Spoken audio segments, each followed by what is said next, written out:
noite, pessoal. Estamos hoje mais um dia da Bienal, né? O IZP na Bienal. E eu tenho o prazer hoje de estar ao lado do meu querido Beto, lindo. Boa noite. Oi, Gal. Boa noite para você, boa noite para os nossos telespectadores. Realmente é o quinto dia de Bienal, na verdade, dia. né?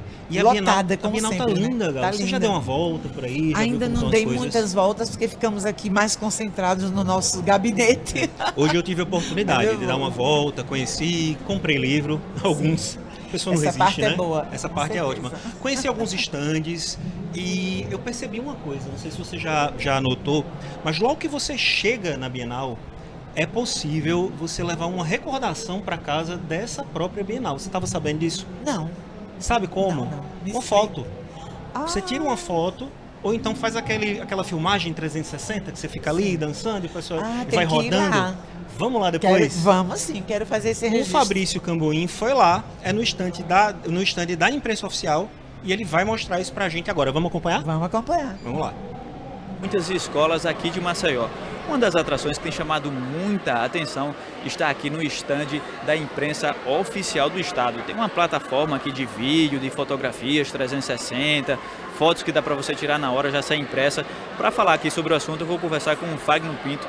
Fagno, que novidade é essa que tem chamado a atenção aqui de tantos estudantes? O estande da imprensa oficial Graciliano Ramos, com certeza é um dos mais visitados aqui da Bienal do Livro. Não só pelas quantas obras que foram lançadas, palestras, mas também pelos equipamentos que a gente vem disponibilizando aqui para o público. Essa aqui nós temos aqui a cabine fotográfica, no qual a gente faz a foto e já imprime na hora, então o visitante já tem uma recordação, aquele nostalgismo do Sair com ela impressa, né? sair com ela impressa. Hoje a gente vê tanto ela virtual e não tem ela impressa. E aqui a gente já deixa essa lembrança para o visitante. Como também temos o vídeo 360 graus, que já não é novidade, mas o sucesso é enorme. Aqui fizemos Aquele giro de imagem. uma imagem, o braço mecânico ele gira e faz um vídeo de 360 graus com alguns efeitos. É um verdadeiro sucesso. E não paga nada, quem quiser Não, vir. não paga nada. Aqui tudo por conta do stand da imprensa oficial Graciliano. Qual o horário que a pessoa pode vir aqui para participar dessa? O horário é o horário normal da Bienal, que é de 10 da manhã às 22 horas. Pode vir, que estamos aqui prontamente para atendê-los. Então quem quiser participar aqui do stand da imprensa oficial, tirar uma fotozinha, fazer esse vídeo, é só vir aqui, procura aqui o Fagno que faz na hora, né? Com certeza. Pode vir, vocês serão bem-vindos. Legal, legal. Ah, Você gostei. vem aqui na Bienal, aí volta já com uma foto pra Ah, casa. gostei Com um muito vídeo 360 dessa pra jogar ideia. na rede social. Eu achei muito legal. Quero. E sabe o que é melhor ainda? Porque isso é de graça e tava dando fila ali, a fila tava enorme. Esse preço, todo né? mundo Um indo lá. precinho desse. Isso é maravilhoso. E falando em Graciliano Ramos, a gente está aqui mais uma vez com ela, né? Quem? A prima, né? Que ela tem. Ainda vou discutir com ela sobre isso, ver as nossas árvores genealógicas para ver se rola. É a Patrícia Monteiro, que é coordenadora editorial da imprensa oficial. E a gente vai conversar com ela exatamente sobre mulheres extraordinárias. É verdade, a Patrícia está aqui para falar de um lançamento da coleção Mulheres Extraordinárias, que também dá a aguardada volta, né, da revista Graciliano. Sim, que é outro maravilhosa. spoiler da entrevista que a gente vai dar aqui. Aham. Patrícia, muito boa noite. Boa noite Seja a todos. muitíssimo Bem-vinda. bem-vinda ao nosso programa. Eu que agradeço o convite de vocês, a Vamos alegria. começar perguntando, vamos falar primeiro desse lançamento do Mulheres Extraordinárias. Ele foi o maior investimento em gráfico, em livros aqui do estado, numa coleção voltada para mulheres, é isso? Na verdade, a imprensa oficial Graciliano Ramos está se superando nessa Bienal. A gente investiu R$1 milhão na produção de livros, né? Isso foi possível graças também às parcerias que a gente firmou com a FAPEAL, com a Secretaria de Comunicação do Governo do Estado e com a EDUFAL. Desse conjunto de investimentos, desse 1 milhão, 300 mil foram direcionados para 7 livros de autoria feminina. Vamos dizer assim, também é um outro recorde da imprensa no evento. A gente nunca tinha lançado tantas mulheres durante a Bienal, então a gente também está se superando nisso. E esse R$1 milhão que a gente investiu na produção de livros, ele também resultou num outro recorde, que foi o lançamento de 30 novos títulos que estão entrando para o nosso catálogo agora. Então, a gente superou de várias maneiras nessa Bienal. E aí a pergunta que não quer calar, Beto, quem são essas mulheres extraordinárias? São extraordinárias de verdade, né? A gente tem 2 jovens antropólogas, né, que chegaram nessa Bienal com 2 livros selecionados por edital. Um é O Dom do Segredo, de Larissa Fontes. O outro é Empaldar com Muitas Flores, de Ana Kelman e Araújo. Esses 2 livros são 2 estudos antropológicos relacionados à cultura preta lagoana, né? Um é sobre religião afro-brasileira, candomblé, e o outro é sobre uma comunidade quilombola que fica aqui no agreste do estado. Esses são 2. São 2 só, tem Do mais. outro lado, a gente tem 2 autoras que já estão mortas, né? Que é a Eliônia Seres. A gente está lançando um livro de contos dela chamado Olho de Besouro. E a gente está lançando também uma antologia poética de Anilda Leão, chamada Anil da Cor do Céu, que foi organizado pelo poeta Milton Rosendo. 2 grandes nomes da 3, literatura né? Porque lagoana. o Milton também é um nome de peso, aqui é um grande escritor. Sim. E aí a gente fez essa antologia para celebrar os 100 anos de nascimento da Anilda Leão. Aí a gente já falou de 4. Tem o livro de receitas, o AG1, que é o livro de receitas de Mãe Neide Oyá de Oxum, que é mais do que um livro de receitas. Ele é um livro, vamos dizer assim, também de resgate de receitas que são da culinária do sagrado e também afro-indígenas, ali da região da Serra da Barriga. Agora a gente já falou de 5. Faltam 2. E temos mais 2 que são 2 imortais da Academia Alagoana de Letras.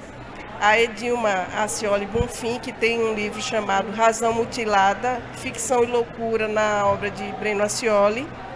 E o da Maria Heloísa Melo de Moraes, que é Cor, Som e Sentido, a metáfora na poesia de Djavan, que é um livro que comprova que, ao contrário do que muitos críticos dizem que as letras das composições do Djavan não fazem sentido, a professora Heloísa mostra que não só faz sentido, mas que é uma poesia especial, porque é fora do convencional. Inclusive, Beto, um parêntese aqui, eu tive o prazer imenso, é uma curiosidade, de assistir ao lançamento dessa obra da professora Heloísa na frente do próprio, né, do Djavan. E ele disse, literalmente, abre aspas, ninguém nunca me desnudou dessa forma. Quer dizer, ele se sentiu contemplado com aquela análise que a professora faz das letras dele. Coisa boa isso. E são lindas, né? São 7 mulheres extraordinárias, são belas flores dentro de um jardim maravilhoso que a gente tem na literatura alagoana do público feminino. Mas quais foram os critérios usados para selecionar essas 7 mulheres? Além do critério do edital, né, a gente tinha lançado em 2019 um edital para obras não ficcionais, vamos dizer assim, e essas 2 autoras, a Larissa e a Ana Kelman, foram selecionados. As outras obras foram selecionadas pelo Conselho Editorial da Imprensa Oficial Graciliano Ramos, né? Todas elas, se você for observar bem, são obras que celebram a cultura e as tradições do Estado, né? E esse conjunto de obras é só, assim, uma das primeiras ações que a gente está realizando, que visando diversificar o catálogo de autores da Imprensa Oficial Graciliano Ramos. Que já é muito, muito grande, muito bacana. Porque assim, as grandes editoras do país, já houve um estudo sobre isso, que foi até da UNB. Elas normalmente publicam homens brancos, cisgêneros, de classe média ou ricos, né? Sim. Lá na imprensa não, nosso perfil já é bastante diversificado. 47% dos nossos autores são negros ou pardos, né? Mas a gente sempre teve uma crítica lá de que a gente tinha poucas mulheres no catálogo, e de fato tinha. Então a gente fez um esforço para trazer mais mulheres para o nosso catálogo. A gente continua nesse esforço, né? Pretendemos lançar editais que são para atrair escritores dessas comunidades tradicionais, quilombolas, Sim. indígenas, ribeirinhos, né? E também para atrair mais mulheres. Esses editais que a gente está planejando fazer daqui para frente vão ser a partir de parcerias, né, com entidades que são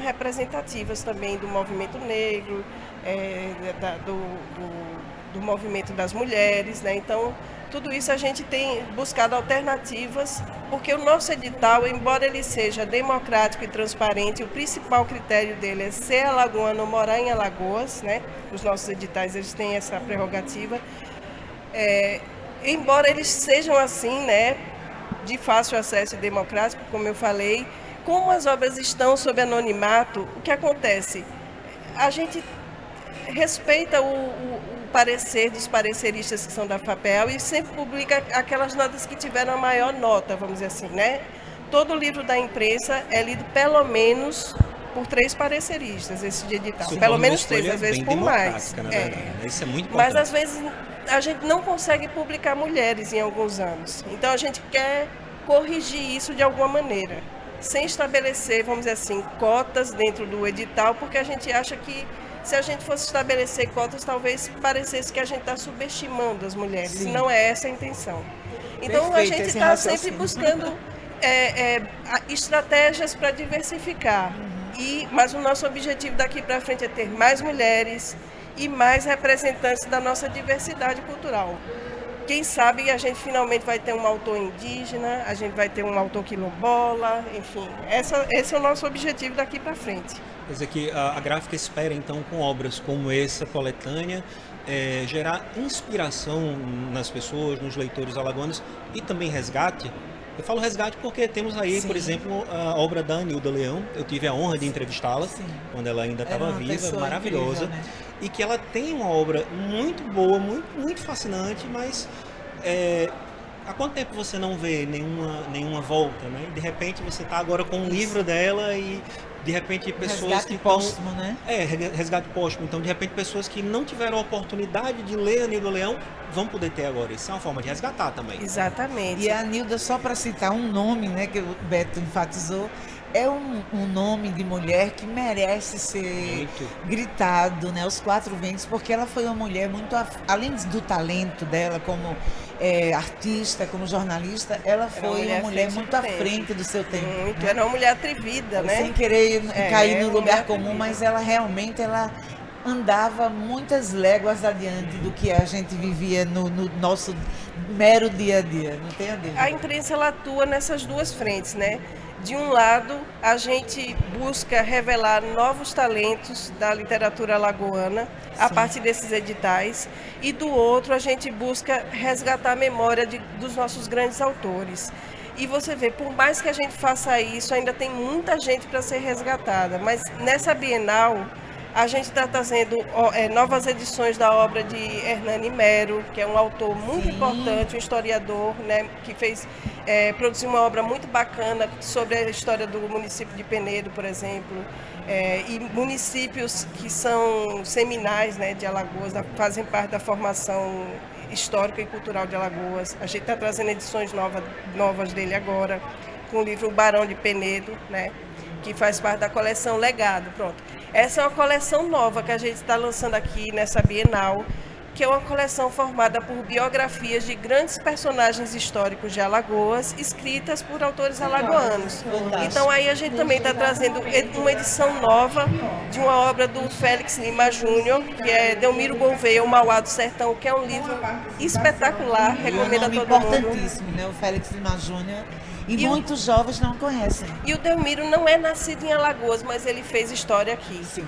Então a gente achou que era importante colocá-lo nessa coleção. Mas a gente nessa Bienal também está trazendo o livro Estado de Alagoas, de Ledo Ivo. A gente está trazendo um livro chamado Dois Mundos, de Aurélio Buarque de Holanda. A gente está trazendo, vamos lá, uma obra chamada Os Negros na História de Alagoas, de Alfredo Bandão. O Banguê nas Alagoas, de Manuel Diegue Júnior. Então, assim, tem vários autores importantes, porque pouca gente sabe, pensa que tudo se resume a Graciliano Ramos e Jorge Lima, porém, Sim. A literatura alagoana é riquíssima e muito diversificada. De fato. E além de não ter parado ali na época do Graciliano, ela continua muito fecunda, com grandes autores aí produzindo. Inclusive, ótimos autores de novas gerações. De que estão novas surgindo. Tem gerações. uma galera Sem dúvida. nova que Sem está dúvida. produzindo muita coisa legal, Gal. Olha, vou pegar só um parêntese aqui. A gente já está saindo um pouquinho da história do lançamento das mulheres para os outros lançamentos, mas vamos mostrar os livros. A Patrícia Sim, trouxe um tá desses aqui. livros para a gente Estão ver. aqui com a gente. Ah, por deixa eu exemplo, ver. essa Ó, coleção é uma coleção muito bacana que a gente está lançando aqui esse nessa aqui é do Bienal, Sávio. que é a coleção Breno Ascioli, que é um importante autor. Ele é considerado certeza. um dos maiores contistas brasileiros do século XX e era um autor que estava caindo em esquecimento. Um mestre da literatura brasileira, nascido em Santana de Ipanema, Alagoas. Adriana Cioli é E fantástico. fantástico, recomendo todo mundo a ler, Uma porque referência. ele tem um conjunto de narrativas que sempre tem um mistério, né? Que fisga você imediatamente, mas exige também de você uma leitura bem atenta, porque o Breno tem uma linguagem, um estilo fascinante, bonito, ele tem uma forma de escrever elegante, entendeu? Poética. Verdade. Então, com essa coleção, a gente tá. O Breno morreu em 1966, aos 45 anos, e ele nem tinha Ou mulher seja, nem é filhos. contemporâneo, né? É contemporâneo. Historicamente falando. E ele era muito famoso nacionalmente na época dele. Ele, inclusive, o Ledo Ivo escreveu uma matéria na revista Manchete, e ele dizia o seguinte, que Graciliano Ramos achava a literatura brasileira uma coisa meio chinfrim, e esnobava até Machado de Assis. Porém, um dos dois únicos escritores que o Graciliano Ramos respeitava era o Breno Ascioli. Ah, sim. Eu E acho o que ele Breno- seria um parecerista muito rigoroso. Extremamente Além do livro rigoroso. do Breno, E a o gente Breno tá morreu em aqui- 66 e deixou 2 livros inéditos. Um deles é esse, que é um livro sensacional. Além do Breno, tem esse aqui, do Luiz Sávio de Almeida. E também a Gal tá com o da Mãe é. Neide, que é maravilhoso. Esse A aqui, gente além tá- de bonito, é gostoso, hein, É, Beto? além de bonito, é gostoso. A gente tá chegando na reta final e não falamos ainda da volta da revista Graciliano. Sim, vamos E falar aí, sobre vamos isso. falar, ela volta. Importantíssimo. A revista Graciliano, o último número que a gente tinha lançado foi a edição de número 31, em 2018. E a gente está trazendo essa revista de volta, que é a revista mais querida de Alagoas, né? Com um tema muito bacana, que é Alagoas, Terra dos Marechais. Nessa revista a gente está discutindo o protagonismo alagoano num dos episódios históricos mais importantes da história do país. A partir da investigação do Floriano Peixoto, do Deodoro da Fonseca, né? E é importante registrar que a gente fez uma entrevista com o historiador José Murilo de Carvalho, que é um dos maiores especialistas naquele momento ali do segundo reinado para a República, e ele morreu nesse final de semana, né? Então, possivelmente a nossa entrevista foi uma das últimas que ele concedeu. Ele é um imortal da Academia Brasileira de Um Letras. registro importante. E ele principalmente tocou num tema que é fundamental nessa entrevista, que é a desigualdade brasileira. Ele dizia que não via futuro no Brasil como nação se a gente não reverter esse quadro de desigualdade social. Patrícia, a gente chegou ao fim, né, da nossa entrevista, mas antes de Infelizmente. encerrar, chegamos ao fim, infelizmente, tava um papo massa, né? Tava ótimo. Antes de encerrar, fala para os telespectadores como conseguir adquirir esses livros lá no estande da gráfica, perdão, e também fora da Bienal, como é que a gente consegue comprar os livros?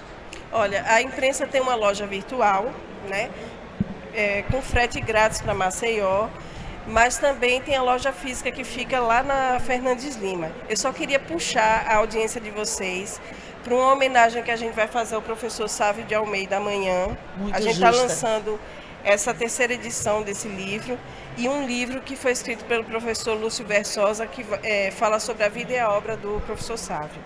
Fala também do lançamento da Mãe Neide de Oiá, que vai ser realizado no dia 19, na Sala Ponta Verde, no primeiro andar aqui do Centro de Convenções, que vai ser uma festa bem bonita, com espetáculo de dança, música, bate-papo sobre Isso é cultura imperdível. preta, Comidinhas. comidinhas também. Isso é imperdível. Essa parte E é vai boa. ter um bate-papo com essas mulheres extraordinárias no dia 18, na Sala Ipioca, a partir das 19 horas. Tudo aqui é a partir das 19 horas, tá, gente? O Ok. do professor Sávio é no estande da imprensa. E o lançamento da coleção Legado e Raiz das Alagoas Na quinta-feira, dia 17, a partir das 19 horas no nosso estande. Tá É para joia. quem gosta de livro de história de Alagoas. Patrícia, obrigado pela entrevista. Foi um papo Obrigadíssimo. muito legal. Tava muito divertido, né, Gal? Muito, muito bom. Muitíssimo obrigado. Agora, Gal, a gente estava falando agora com a Patrícia sobre literatura alagoana. Sim. Mas eu acho que você está sabendo que aqui na Bienal também está sendo feita uma homenagem à literatura argentina. Um país irmão, né? Um país Nosso- irmão e que tem, do Mercosul. tem uma produção literária incrível. Sim, não tenho dúvida. Literária, artística, política. A Verdade. Argentina é um país muito rico. O Sérgio Torres foi lá no stand. Vamos Foi. conferir? Sérgio Douradinho. Vamos lá. É tradição da Bienal Internacional do Livro de Alagoas a cada edição homenagear um país. E dessa vez chegou a vez dos hermanos argentinos. A Argentina é a homenageada desta edição. Professor Ivan, por que a escolha pela Argentina? A Argentina se dá a escolha pela aproximação geográfica, esse é um ponto, pela afinidade com as nossas línguas, mas acima de tudo pela dimensão política, educativa, de comprometimento com a vida, a defesa dos valores democráticos que tanto a Argentina como o Brasil prezam muito. E nesse momento em particular de reformulação dos nossos valores humanos, da nossa expressão maior que é a cidadania planetária, a cidadania em defesa da vida, a Argentina foi então pensada e escolhida nesse sentido. Agora, em termos de qualidade, como é que a gente citaria a Argentina dentro do plano da literatura latino-americana? A Argentina é uma das maiores expressões de produção literária que nós temos na América Latina. Então, praticamente, se você visitar a Argentina, em todos os lugares há grandes bibliotecas, renomadas editoras. E eles têm uma tradição muito forte, então são um exemplo para nós que gostamos de livros, que apostamos no valor da formação acadêmica, temos a Argentina como exemplo. IZP na Bienal, programação especial.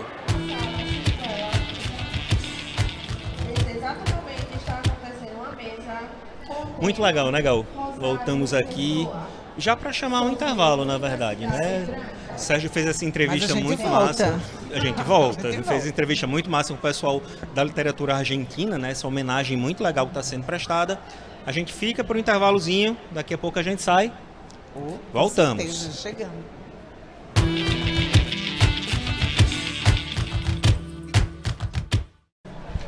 Estamos de volta com o IZP na Bienal. Minha amiga Gal Monteiro, voltamos Sim, para mais conteúdo. ainda bem, né? Ainda bem. Assunto não falta aqui. Olha, Gal, tem um dos pontos bem interessantes que eu acho nessa Bienal, que é a questão da literatura infantil, que ela está muito bem contemplada. Com Inclusive, certeza. tem um área kids aqui maravilhoso. Então, quem quiser trazer criança, a Bienal está com uma programação incrível. Tem que começar cedo, né, Beto? Tem que começar cedo. Pra gostar E hoje de ler. foi muito bonitinho. Tinha um pessoal de uma escola e eles estavam... derrubei aqui o papel. Enfim, eles estavam visitando a Bienal. Eles fizeram tipo um cordão de isolamento. Então tava aquele cordão de isolamento com um monte de criança, todo mundo com um livrinho na mão e mochilinha nas costas. Muito lindo isso E é de ver, Gal. fofinho eles chegando em fila, todos Muito uniformizados, né? Tão quietinhos, a gente pensa que é tudo um bando de anjinho. Pois é. Para falar de literatura infantil, a gente vai vamos pensar uma das muitas opções que tem aqui para falar de uma colega nossa jornalista, que aliás Sim. ela deixou de ser jornalista para ser escritora, que é a 30 Cláudia livros, Lins. Tem 30 livros. Tem 30 escritos. livros infantis e o Sérgio Torres conversou com ela. Vamos ouvir. Vamos lá conferir? Vamos sim. Imaginem vocês alguém que deixou de ser jornalista, isso foi em 2014, única e exclusivamente para se dedicar à literatura infantil. De lá para cá, já são 30 obras e hoje ela tem a sua própria editora e é claro que a gente está falando da Cláudia Lins. Cláudia, qual é a sensação de hoje editar seus próprios livros? Os meus livros, Sérgio, e também de outras pessoas, é uma sensação muito legal. É muito legal poder falar de livros da TV com os amigos, reencontrar os amigos repórteres e poder falar disso que para mim é uma paixão. Eu parei de ser repórter, mas não deixei de ser jornalista. Acabo trazendo o olhar do jornalista para a minha produção. Então, os meus livros também falam de Alagoas, falam das coisas que me inquietam, das coisas que me provocam sentimentos. Hoje eu tenho a Mundo Leitura Editora, é uma árvore de livros, e tem um outro selo editorial que se chama Lua Azul. E também estou na Bienal como editora e livraria, que tem livros de outras editoras. Hoje eu já publico não só os meus livros, mas a obra de outros autores e ilustradores de Alagoas e fora de Alagoas, do Brasil. A gente está com O Sonho da Floresta, Caeté Engoliu a Noite e Lá Vem o Barco. Esses 3 foram ilustrados pelo Breu da Selva, que é um alagoano que mora em Recife. Vai estar aqui lançando, fazendo oficina. E a gente também tem Enquanto Mamãe Cabra Não Vem, que é um reconto dos cabritinhos. Tem o Lá Vou Eu e tem um livro que é apaixonante, a nossa primeira tradução. É um livro de uma italiana que se chama Valentina Risi e é A Livraria Encantada de Gaia. Fala do poder da leitura, da importância das livrarias de bairro e da bibliodiversidade. Não adianta a gente ter livro tudo do mesmo preço e do mesmo formato. Livro tem que ser diverso, tem que ser de tamanhos diferentes, falar de coisas diferentes para que o nosso olhar se amplie e que a gente possa ver esse mundo com toda a diversidade que está aí. Claudinha, sucesso e obrigado. IZP na Bienal, programação especial.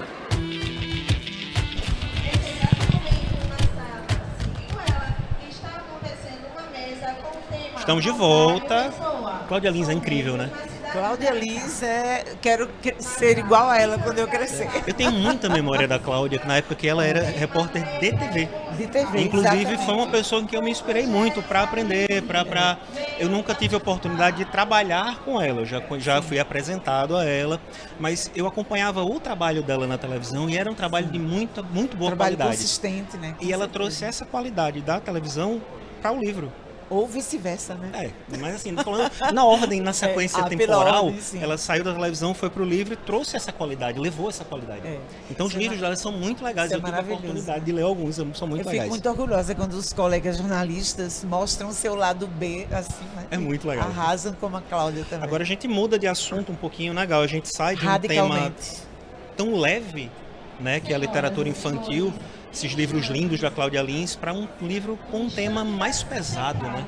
Exatamente, um tema que a gente vê que a Bienal também pode ser um canal de denúncia, né, para o maior crime ambiental de todos os tempos em Alagoas. É verdade. O que é uma pena porque a gente tem, falando em meio ambiente, nós temos um privilégio de viver cercado de belíssimas paisagens. E aí a gente vê essas paisagens sendo maltratadas e, mais que isso, os humanos que a habitam, né, que compartilham esse momento. Pois é, a gente vai trazer um tópico, né, de importância global, a gente está trazendo aqui para esse debate. É o livro Rasgando a Cortina de Silêncios. Ele vai mergulhar profundamente, né, naquele, como você falou, que é reconhecido como o maior crime socioambiental em área urbana, que é justamente o caso Braskem, que infelizmente é um problema que ainda está vivo, né? Ele não é um problema do passado, ele é um problema do presente. Aliás, está longe de ser resolvido, né, Beto? Infelizmente. Aqui com a gente está a Isadora Padilha, que é uma das autoras do livro. Isso. Isadora, perdão pela confusão do nome. É um livro escrito a 6 mãos, né, Isadora? 6 mãos, né? 6 mãos. Quer dizer, 6 pares de mãos. É um livro escrito por 6 autores. Sim. Né, dos quais eu faço parte. E sou a única mulher, diga-se passagem, mas muito me honra estar com esses colegas, né? Deixa eu agradecer logo por estar aqui, né, pela oportunidade. Eu acho que quanto mais lugares forem oportunos para se falar sobre essa questão, melhor. Porque, como vocês bem disseram, ela ainda está em andamento, ainda está longe de ser resolvida, ainda, por incrível que pareça, não é tão conhecida como deveria ser e precisa ser mais conhecida em todos os aspectos, por todo mundo, pelo maior número de pessoas possível, não só em Maceió, porque não é só uma questão de Maceió, mas não só nas Alagoas, porque também não é só uma questão do estado de Alagoas, não só no Brasil, porque sendo, como vocês disseram, algo que é único no mundo, também não é só mais uma questão do Brasil, agora é uma questão do mundo, e quem tem acompanhado as notícias sabe que existe hoje uma ação na Holanda, sabe que existe hoje uma ida a Genebra para a corte mais alta sobre violações de direitos humanos. Então isso deixou há muito tempo de ser uma questão apenas, que não é apenas, dos maceioenses, alagoanos, brasileiros. A gente tem um exemplo, falando fora de Alagoas, né? Aquele clássico exemplo, os 2 exemplos de massacre da natureza e do ser humano que a Vale causou por conta da falta de atenção a essa questão. E aqui a gente tem, vivendo, a gente achava que estava tão longe, mas está tão perto da gente. Aí eu te pergunto, Isadora, o que é que falta na visão de vocês para que essa questão seja minimamente encaminhada? Eu não digo nem resolvida, porque essa resolução é uma questão muito mais complexa. Na verdade, não existe como você reparar o que foi causado, né? Existe como você mitigar. E essa mitigação, ela precisa passar por várias instâncias. A primeira delas é a mitigação da questão das violações de direitos humanos das pessoas que foram diretamente afetadas. Então é preciso toda uma reparação em relação a essas pessoas, em relação às pessoas, mesmo quem já saiu das áreas, mas as pessoas que ainda não receberam suas indenizações, as pessoas que ainda estão lutando na justiça, as pessoas que estão nas áreas de borda, as pessoas que estão em ilhamento socioeconômico, a situação dos flechais, que é das piores, mais difíceis, né, de toda essa questão. Mas os moradores, por exemplo, dos bairros que não recebem mais seguro caixa porque estão no entorno, as pessoas que pararam de usar o VLT porque o VLT foi interrompido em 3 municípios, não só Maceió, né? As pessoas que estão sofrendo em outras áreas da cidade porque os seus bairros passaram a receber população e sobrecarregou o que já era sobrecarregado de equipamentos públicos, as pessoas que acabaram tendo que receber nas suas cidades, como Marechal Deodoro ou como Paripueira, que aumentaram 20% de população e crescem hoje desenfreadamente, né? Então tudo isso é preciso levar em conta. Quem pega trânsito hoje nessa cidade e perdeu vias, nós todos e todas que perdemos as referências de lugares como Bebedouro, né, de um bairro como Mutante que deixou de existir, referências históricas de povoamento inicial da cidade. Então, de alguma maneira, todo mundo, todas as pessoas da cidade e do estado, especialmente na região metropolitana e em torno, foram afetadas. Então, essa é uma das coisas. Mas uma das questões fundamentais para se avançar na resolução mínima do encaminhamento, como você colocou, desse problema, é ter dados. Não existem hoje dados produzidos como deveria existir acerca do que aconteceu. E sem ter esses dados, como é que você chega, por exemplo, num cálculo mínimo de indenização justa? Indenização para as pessoas, indenização para a cidade, indenização para o Estado, indenização em relação a direitos difusos, né? Sem ter uma produção que mostre o que de fato foi esse dano, como é que você mensura isso? Então é necessário mensurar isso, abastecer a sociedade com dados transparentes, abastecer a cidade com a sociedade com dados até sobre os recursos que estão sendo destinados, aprovisionados nesse sentido, porque a gente não tem, né? A gente procura e é tudo ainda muito escamoteado, ainda muito abafado, né? E esse livro, ele é um pouco da tentativa de produzir dados sérios. Não é a única, mas é uma das tentativas de produzir dados sérios sobre isso. Até porque esse é um problema muito complexo, né? E os traumas gerados, como você falou, foram múltiplos. Ainda dá para acrescentar a questão do patrimônio cultural, a gente tem casarões aí que foram perdidos, tem a questão da igreja lá do Bebedouro, vários outros locais. Você tem o trauma que foi gerado nas pessoas que moravam nessas regiões. Então, assim, no fim das contas, não tem indenização justa. É muito complicado isso. Não. E eu queria completar o que o Beto está colocando, que é absolutamente correto. Na opinião de vocês, o que está por trás dessa impunidade, né, dessa falta de vontade política de se resolver, ou pelo menos mitigar, como você disse, um problema tão sério que machucou tanta gente, né, tantas famílias? Existem várias questões, né? A primeira delas, que eu diria, é o fato da empresa ser uma empresa multibilionária. Existe aí muito dinheiro em jogo numa cidade que é uma das mais pobres do país, num estado que é um dos mais pobres do país. Então, nós estamos acostumados com acostumados no mau sentido, né? No pior sentido, com uma empresa que em décadas, desde que ela se instalou aqui, ela tem um poderio enorme, né? Uma empresa com essa característica, num lugar como Maceió, como o estado de Alagoas, é uma empresa com um poderio muito grande. Então, desde o início que existe, por exemplo, uma questão de dificuldade de dados, né? Dificuldade de se contrapor à empresa, tanto com relação à informação, como com relação a expertises, por exemplo. Houve pessoas, na época da instalação, que minimamente tentaram. O professor Zé Geraldo Marques, que é o pioneiro e que está aqui nesse livro, que conta em primeira mão como foi a resistência nesse sentido, né? Como foi lidar com a empresa naquele momento.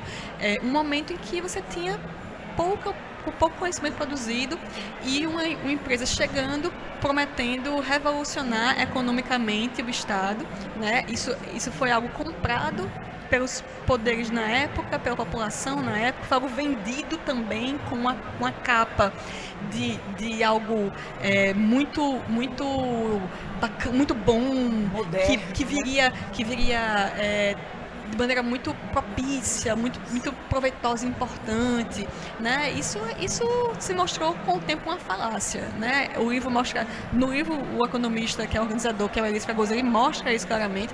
Isso mostrou uma falácia. Isso não só não gerou os dividendos que se pensou que geraria, como não gerou os empregos que se pensou que geraria, como não gerou também a contribuição em termos de impostos, ou o desenvolvimento de um polo nesse sentido, ou, enfim, nada do que se pensou que geraria foi gerado. Pelo contrário, o que se gerou foi um grande passivo ambiental ao longo das décadas, a partir do próprio local de instalação da sede da indústria, que continua até hoje, né, trazendo problemas para a cidade, porque é uma área completamente residencial no entorno da fábrica. Quem viu esses dias o que aconteceu, o equívoco da sirene que aconteceu e que gerou pânico naquela população, viu como até hoje aquilo ainda prejudica a vida das pessoas, né? A área de raio de acidente possível da fábrica pega todos aqueles bairros ali do entorno que são residenciais até o centro quase da cidade. Então, assim, são coisas que foram passando e foram encontrando uma facilidade, porque havia toda uma miríade de promessas políticas, uma miríade de promessas econômicas, uma miríade, enfim, uma série de questões, e ao mesmo tempo a empresa sabe se vender muito bem. Ela sabe se vender no marketing dela, que é um marketing excelente, né? Ela sabe se vender muito bem como uma empresa amiga do meio ambiente, ela patrocina uma série de coisas, tá aí Big Brother Brasil, tá aí Lula Palusa, que receberam patrocínio da empresa, né? E tá aí uma série de eventos aqui, locais, né? Isadora, a gente está chegando já na reta final da conversa. O instante passou o tempo, passa rápido, né? E esse é um problema que merece muito debate, na verdade. Mas assim, o livro, vamos falar especificamente dele, vou pedir para você mostrar a capa, ele está aí contigo, né? Ele foi feito, ele aborda o problema de uma maneira multidisciplinar. A gente falou isso porque são 6 pessoas que escreveram, são especialistas aí de diferentes campos. De que forma isso enriquece o discurso do livro, para as pessoas compreenderem esse problema, que é um problema extremamente sério, e como é que foi o processo de criação dele? Então, o livro teve, como eu falei, ele teve origem nessa vontade de produzir dados de credibilidade, com uma perspectiva multidisciplinar, porque a questão é complexa. Então, até hoje, todos os livros sobre a questão abordam de um ponto de vista de uma área do conhecimento. Existe o livro de Joaldo, que fala sobre a questão na imprensa, né? Existe um livro Na Origem da Questão, que fala sobre a implantação do ponto de vista sociológico, mas aqui existem profissionais que vão desde a engenharia geotécnica, passando por ecologia, meio ambiente, economia, direito, sociologia, e eu pela arquitetura e urbanismo. Então, metade do livro são os 3 primeiros artigos, metade dele é de panorama da situação, é uma parte explicativa, né? De panorama da situação, o que aconteceu historicamente, os impactos, até a situação atual. E metade do livro é propositiva, é de propostas, né? Essas propostas, elas são no sentido de, tudo bem, nós temos a situação até agora, temos o que aconteceu e estamos enfrentando isso. E o que fazer com isso? Porque por pior que seja, é preciso fazer alguma coisa com isso, né? Então metade do livro é na parte de economia, arquitetura e de direito, é mostrando propostas para trazer um debate a respeito do que fazer com essa questão e de como tentar mitigar e fazer disso algo que talvez a cidade possa ainda aprender e crescer, de alguma forma se desenvolver com isso, encarando de frente a questão, né, sem escamotear, sem produzir falsas verdades, sem produzir, enfim, coisas mentirosas, mas enfrentando o que realmente aconteceu, propondo soluções para isso e pensando daqui para frente o que nós queremos ser. Bom, para a gente finalizar esse papo, como é que eu posso fazer Por para agora, né, adquirir esse livro? Então, Isso dá um gostinho de quero Isso mais, é né? importantíssimo, exatamente. Então, é importante dizer que nós já estamos na reta final dos livros, né? Estamos nos últimos 200 exemplares. Então, assim, de 1000, nós estamos com os últimos 200. Quem quiser corra, Quem né? quiser tem que correr, porque a perspectiva é de esgotar na Bienal, até porque ele está em 3 estandes, está na Livraria Novo Jardim, está na Quilombada e está na Academia de Educação, agora de Educação, onde vai ter um relançamento na quinta-feira, dia 17, às 15 horas, vai ser feito um relançamento do livro. Então, mais uma vez, quem quiser corra, com os autores presentes para autografar. E na sexta-feira, dia 18, às 16 horas, haverá uma sessão de autógrafo na Livraria Novo Jardim. Então, novamente, quem quiser, corra, porque a tendência é esgotar. E vale a pena correr, viu? Vale a pena, acho que vale a pena, porque é um assunto que não vai acabar aqui, né? E a gente espera que o livro venha contribuir muito para que isso aí seja não só esclarecido, mas resolvido. Exatamente. Isadora, obrigado pela sua presença aqui. Eu que agradeço. Sucesso no livro. Pois é, Gal. E vamos mudar de assunto? Porque dessa vez eu vou Voltando mostrar para né? você, voltando para a Bienal, eu vou mostrar para você e para vocês que aqui na Bienal a acessibilidade é um nome sério, é uma palavra também séria. Sim. Tem um aplicativo para pessoas que têm algum problema auditivo, algum problema visual. Eu falei sobre isso mais cedo, fui lá, dei uma olhada, conheci o aplicativo. Vamos ver como é que foi? Vamos ver.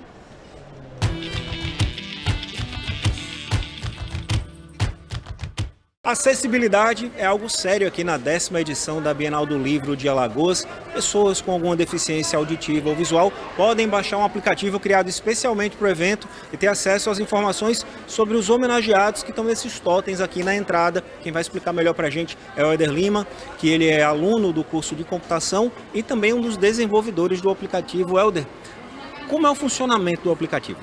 O aplicativo foi feito tendo em vista a acessibilidade para pessoas com surdez e cegueira. Ele tem modo de acessibilidade específico para cada pessoa, então se ela for surda, o aplicativo reconhece aqui a proximidade do totem e lança para ela um vídeo com a descrição desse texto em libras. E se ela for cega, o aplicativo fornece audiodescrição para que ela entenda como é que o totem é e um audioguia com esse texto para que seja lido para ela. Qual a importância disso? Isso vai tornar o evento muito mais acessível, vai incluir todas as pessoas, especialmente as deficientes nesse caso, e ninguém vai ficar de fora, vai poder ter acesso aos homenageados da Bienal desse ano sem nenhum problema.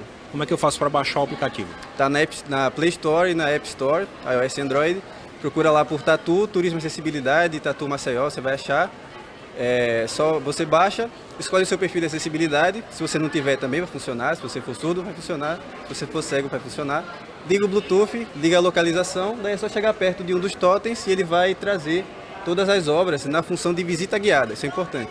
Tem que entrar na função de visita guiada, que ele vai reconhecer aqui pela proximidade e vai trazer cada homenageado desse para o aplicativo. Perfeito, obrigado, Helder.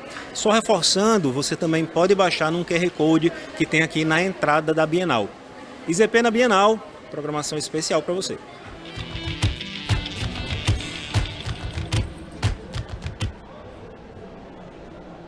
É muito legal esse aplicativo, Gal. Muito legal. Inclusive, eu queria completar, Beto, existem por enquanto só 2 cadeiras de roda para facilitar a vida de quem tem dificuldade de locomoção, mas é um bom começo, né? Começamos com 2, na próxima Bienal vai ser um Monte. O importante é sempre ter essa inclusão, não pode parar de Exatamente. jeito nenhum. Então, só reforçando, o aplicativo ele traz essas informações para os totens que tem lá na frente, e para baixar tem um QR Code logo na entrada da Bienal. Vale a pena, que é muito legal mesmo. Fácil. Isso. E agora? Vamos... Agora nós vamos para um rápido intervalo, Rapidinho, né? Rapidinho, Ok. e a gente volta. Então, até já.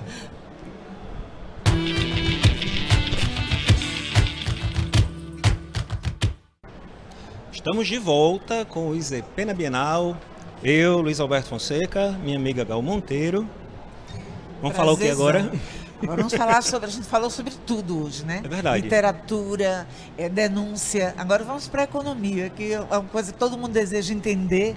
É e preciso, poucos, né? Só, É preciso. só quem entende são os, Até porque os que dominam a linguagem. a Bienal ela é um evento muito variado. Diverso, então, né? Tem de tudo, né? A gente Exatamente. consegue falar sobre tudo. O Sérgio Torres está andando, passeando aqui bem muito pela Bienal. Aquilo ali anda mais que má notícia. Anda mais que má notícia. E ele foi no stand da editora da Uneal, que tem uma vasta gama de publicações, como você falou. Exatamente. Fala de economia, fala de muitos outros temas. Isso. Vamos conferir? Vamos conferir. Então, vamos conferir o que é que o Sérgio tem pra com gente. você. A editora da Universidade Estadual de Alagoas se notabilizou por dar vazão ao trabalho literário, acadêmico dos seus próprios professores. Como é que a editora faz isso? De que forma ela faz esse trabalho? Ela pega esse trabalho, essa produção acadêmica, né, materializa através do livro e coloca para a sociedade, né? Ela sai da academia para a população que precisa saber, né, do que a academia está produzindo. Vai ser um agregado, né, para a população. Tem algum lançamento que você queira destacar que esteja sendo feito agora nessa edição da Bienal? Tem vários, mas tem um que é um destaque bem grande, que é a carta que o professor Leandro fez sobre a carta que era trocada entre o Jorge de Lima e o Amaro Lima, entendeu? Ele fez uma pesquisa muito grande, ele pegou cartas lá antigas, pegou documentos antigos e botou todo nesse livro. Muito obrigado. IZP na Bienal, programação especial. Ficou bom, velho. Vamos ser mais diretos.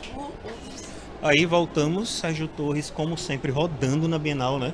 Roda, como eu falei, anda mais que má Mais notícia. que má notícia. Mas agora a gente vai falar realmente de economia, né, Gal? Sim, agora sim. Temos convidado especial aqui de novo Exatamente. no estúdio. E sem aqueles termos que só eles entendem, né? Até porque isso tem que Vamos ser traduzir traduzido. um pouquinho esse negócio, exatamente. Vamos receber o professor de economia Francisco Rosário para falar do lançamento do livro, né? Fundamentos da Economia e Gestão da Inovação, que promete ser uma leitura indispensável para quem quer entender aí os conceitos chaves que impulsionam as empresas inovadoras, os fundos de capital de risco e todos esses temas que a maioria das pessoas às vezes não conhece. A gente fica só, Então, professor, bem-vindo. Esse livro ele é uma possibilidade de parar com esse né? É uma linguagem acessível. Pois é, obrigado pelo convite. Realmente, a gente tem uma das, até a minha missão como professor também da universidade e de economia é tentar traduzir esses termos e tornar mais palatável para todo mundo, né? Realmente, é uma dificuldade. Um outro problema é que o economista é visto quase como um mago, né? A gente tem que prever o futuro. Olha, como é que as coisas vão ficar? Bom, isso. Né? Não tem como. Não, né? O economista se baseia em previsões. Exato, em fatos. E a partir dos fatos a gente é treinado para olhar mais ou menos os encadeamentos daquilo. Fazer uma leitura específica. Isso, para muita gente acaba sendo um bicho de 7 cabeças. Que, de Exato. modo geral, o brasileiro não é treinado, entre aspas, ou vou sair esse termo entre aspas, para aprender economia. Inclusive para saber poupar, para saber investir, para entender como é que está o momento econômico. Isso não existe muito, né? Mas eu acho que ninguém no mundo é. Até porque você tem também uma... Imagina, se todo mundo soubesse que não pudesse gastar. O capitalismo vive de gasto. Isso. Então, se você não tiver um cartão de crédito no limite, não tiver 3, 4 financiamentos e tal, você não vai dar emprego ao cara da fábrica, da roupa e tal.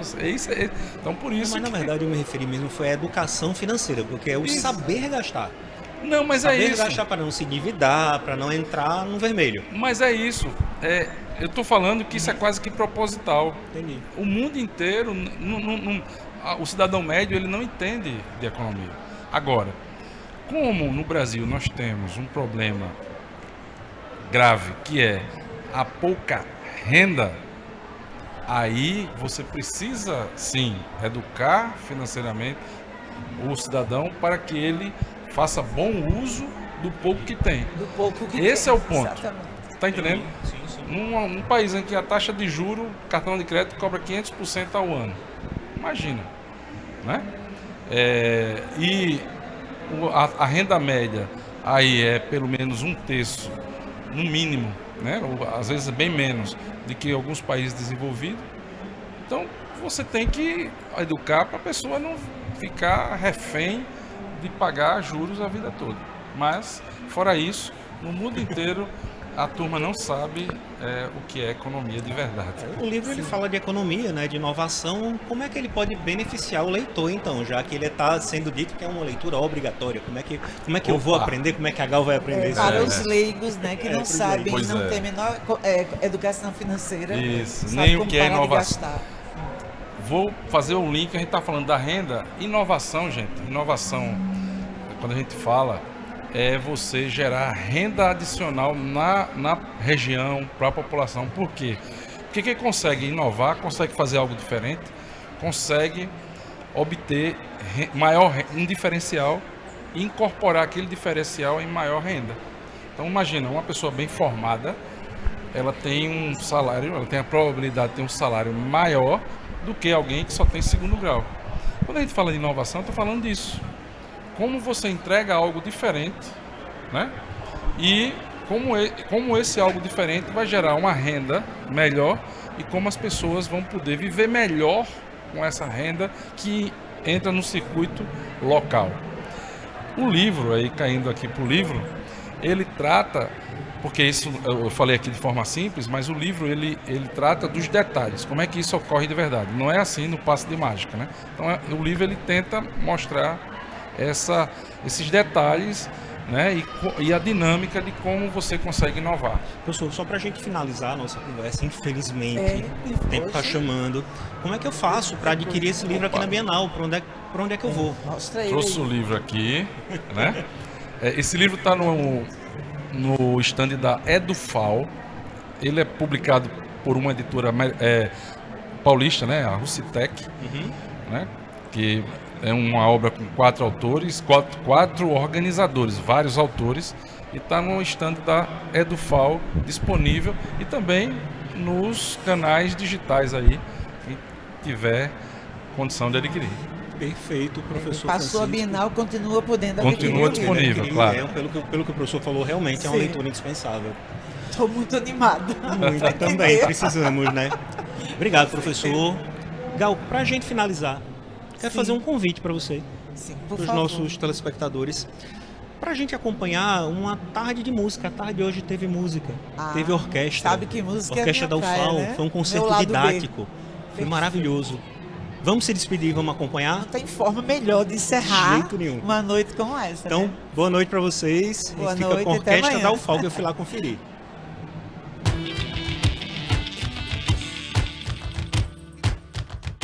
Teve música na tarde da terça-feira aqui na Bienal. Os visitantes puderam acompanhar o concerto didático da Orquestra Sinfônica da UFAL. O concerto é didático porque o maestro Newton Souza vai passando ao longo da apresentação conhecimentos e informações ao público sobre os instrumentos e o funcionamento da orquestra. Essa orquestra foi criada em 1980 e é composta por estudantes de diversos cursos da universidade, como nutrição, engenharia, educação física e psicologia. O concerto também teve a participação do Coro UFAL, que é o coral da universidade. Vamos acompanhar um pouquinho.